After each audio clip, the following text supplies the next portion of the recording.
You can't beat someone who just does not give up. Driven Mofos, welcome back to another episode of The Underestimated Entrepreneur. Well, what creates success? I get a lot of people ask me this on podcasts and interviews and things like that, and they say, what made you successful? Well, it's a good question, because what makes somebody successful? Now, there's a few key things that make somebody successful. First of all, it's clarity, knowing what you want and going after it. You have to be decisive. Decisiveness is key to move forward quick. When you're indecisive, it tells the universe, Mother Nature, God, whatever you want to call the force, that you don't know what you want. How can you get what you want when you don't know what you want? And so a lot of people don't really know what they want. Then after that, most people, because they don't know what they want, give up too easy. And the thing that's really helped me to achieve the things that I want in life, whether you classify me as being successful or not, I don't really know. I think I'm successful because I get to live my values. I enjoy what I do. I think that's success in itself. Financially, there are plenty of people more financially successful than I am. But do I do better than the average? Hell yeah. Are there people out there who might have a better lifestyle and get to travel more? Yeah. Are they successful? I don't know. It depends. Would I want to travel all the time and be broke and have no money and backpack around the world? Never. So I live the life that I want to live. I think that that's successful, and I hope that you're successful too by living the life that you want to live. That's success to me. But something that I noticed was that when I went to school, there were a lot of kids at school who were what I would call successful. They were really smart. They were highly intelligent. Some of them had higher IQs. You could tell straight away. I remember sitting in chemistry class with some of the kids that were just like brainiacs. And the teacher would teach a concept and they're like, bang, yep, got it. I even had a friend of mine that I grew up with. When we were a little bit older, we used to go out and party a bit. Now, this guy, he was at uni, and I can't remember what he was studying. I think it might have been like chemical engineering or something like that. But he would literally go out and just drink like 5-6 nights a week, and he would rock up and do exams and be like straight A student. He was just super, super, super dialed in. Like just smart, brainiac, highly intelligent. He was also super social, heaps friendly, hence why he went out and partied all the time. But what I noticed was that as he started to enter the workforce, he wasn't as determined and as driven as some other people. So he was smart, but he just lacked that gruntiness, that grittiness, that ballsiness to just get out there and to go hard, to be decisive. And over the years, when I look at my life and his life, I've made a lot more money than he has. I've had a lot more opportunities than what he has. I have a completely different friendship circle and network and a completely different lifestyle than what he has. Now, I don't know whether that's the lifestyle that he wants. I'm not sure. I haven't seen him in years. We sort of, every now and again, we'll chat on social media or something like that. I don't think he's living the life that he really wants to live. I think that he knows that he's a lot more intelligent than what he's doing now. But he got comfortable. He gave up. He gave up on having big goals, big dreams, and he decided to take comfort over the challenge and the adversity of becoming a better person.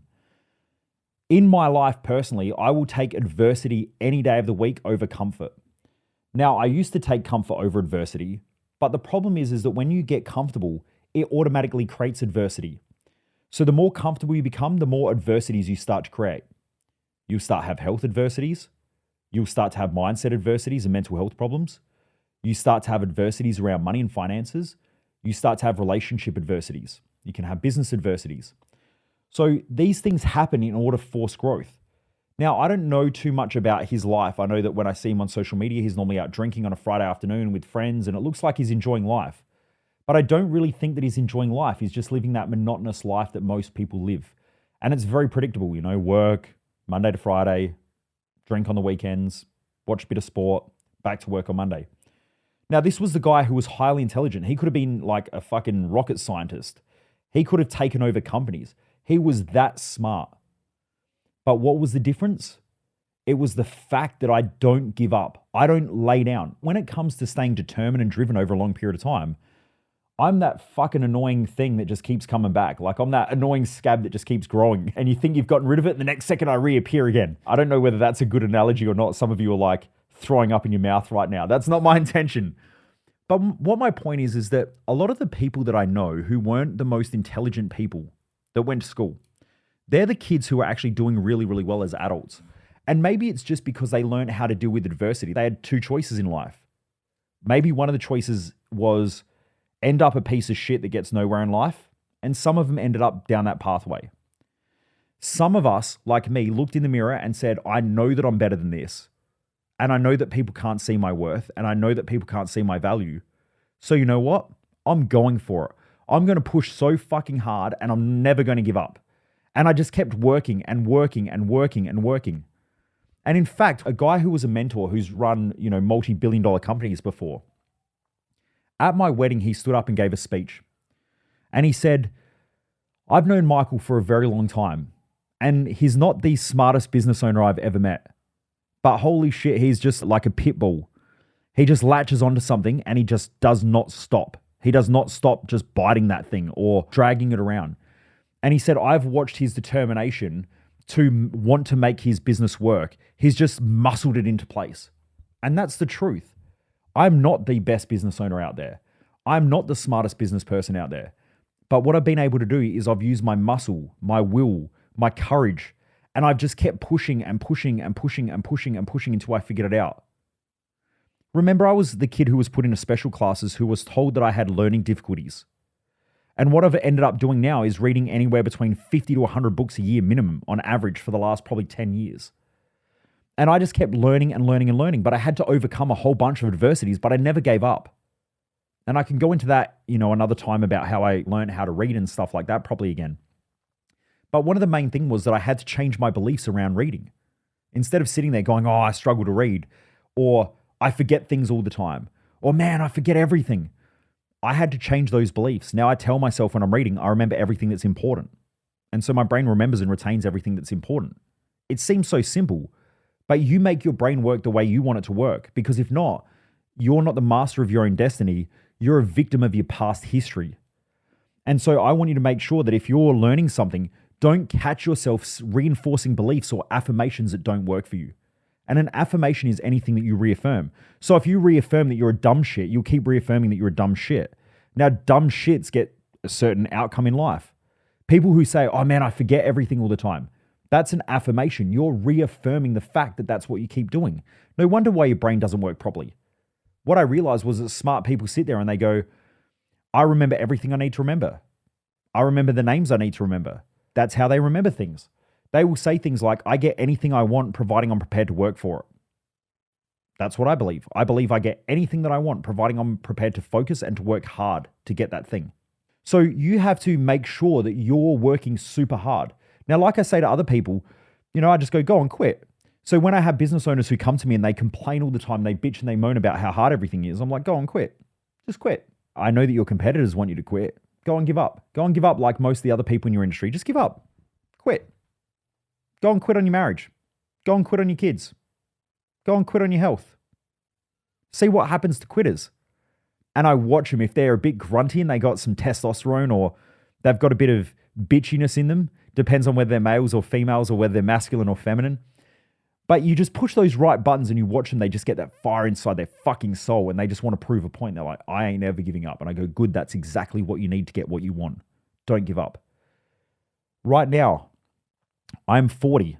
At 40, I am stronger, fitter, and more healthier than what I was in my 20s. Now, in my 20s, I had a six-pack and I was ripped, but I felt like shit all the time. Now I have a bit more weight on, but I feel solid. I'm strong. Mentally, I feel strong too. I'm mentally stronger than what I've ever been. Why? Because I never gave up. I just kept pushing through and pushing through and pushing through and working through those adversities. When I was younger, I used to give up. When times were tough, I would give up.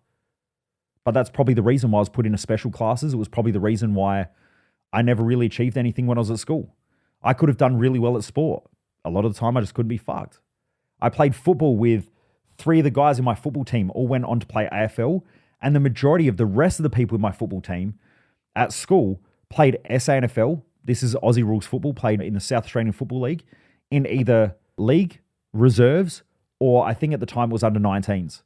So they played in like either the top 4 competitions in Aussie Rules football. Now, I didn't play any of those. Why? Because I couldn't be fucked going to training. I would train some days. I'd run around the field. I'd get a little bit tired. I'd just walk. I just couldn't be bothered. I'd play on a Saturday, and the guys who played AFL, they would leave. They would go home. They would eat. They would ice bath. They'd do all the right things, and they would come out after, and they would drink water when the rest of us were drinking. They just did something different than the rest of us, which is why they ended up making millions of dollars a year playing AFL football. Whereas I just didn't. I was just never committed. Whereas now I will never let that focus, that determination and drive detract from what I'm trying to achieve in life. And that's why I'm committed. That's why I make the big decisions. That's why I push hard. And I hope you do too. So just remember, you have a choice. You have a choice of quitting and giving up on whatever area of life that it is, or you can stay focused and you can put some grunt work in and push hard and keep pushing through adversities and having that clarity and watch what happens. You'll keep winning. Now, if you compare yourself to your ideal self, you're fucked, which a lot of people do. I have a lot of people who get on the phone to me or they'll reach out to me. And when I start talking to them, they'll say things like, yeah, but I always make mistakes. But everyone else is making mistakes too. If you're making more mistakes and you're moving faster than everybody else, you might be 10 levels above them. I would rather make a shit ton of mistakes every week and be a millionaire than make a shit ton of mistakes and be a centenaire or a dollaraire, whatever having no money is. I don't know what that word is. Broke, right? Broke. But my point is, you're going to make mistakes whether you're not doing much or you're going to make mistakes whether you're doing a lot. So you might as well just go for it. So I don't really compare myself to my ideal self, the perfect thing. I know that I'm going to make mistakes every day. I know that my team are going to make mistakes every day. That's a part of growth. We make mistakes, we overcome them, we learn from them, and we keep going forward. You keep doing that and you beat all the competition. I beat my competition a lot of the time because I'm prepared to make mistakes. I beat my competition because my team are prepared to make mistakes and I'm a good leader and I lead them in the right way. And I allow them to make mistakes, right? We don't make stupid mistakes and we don't make the same mistakes multiple times. It's just that growth is making mistakes and failing and fucking things up. But if you keep moving forward and you're consistent, you'll win the game of life. And that's what you need to do. But just remember, do not quit. Exactly what that guy said at my wedding, one of my friends said at my wedding, be that bulldog that just doesn't let go. Just keep pushing, keep working hard, and I guarantee you'll get the results. But you have to overcome adversity. There's always challenge, there's always obstacles. But you just get better at jumping the fence. Like I always think of an obstacle as a fence. If you're at level 1 and you're just trying to push for your first small goal, it'll seem like a big fence, but it's not that big. Eventually what will happen is the fence gets bigger, and so the obstacle gets bigger the more money you make or the more successful you are in any area of life, and that's fine. It's just you get better at jumping the fence. So every time you see an obstacle, just remember if that obstacle is holding you back, it's because you're not good enough to overcome it yet. If you think about it that way, then the next obstacle that comes up, you go, you know what, I just have to get better. And this is what I explain to business owners every day. If you want to win in life, just get better. Because if you're a better business owner, you'll have a better business. People want to grow a business without growing themselves as a business owner and then wonder why their businesses are shit and keep falling apart. Or they just quit. The key there is just keep getting better. If you keep getting better, you'll keep pushing hard, you'll keep going, and remember, never quit. Driven Mofos, have a great day. Keep kicking ass. I appreciate all of you. Like, I love this community of driven people that want to be better, that want to improve, that want to consistently grow. It's so awesome. Anyway, have a great day. I appreciate you all. Keep kicking ass. Most people waste their life, and I just don't want you to be one of them.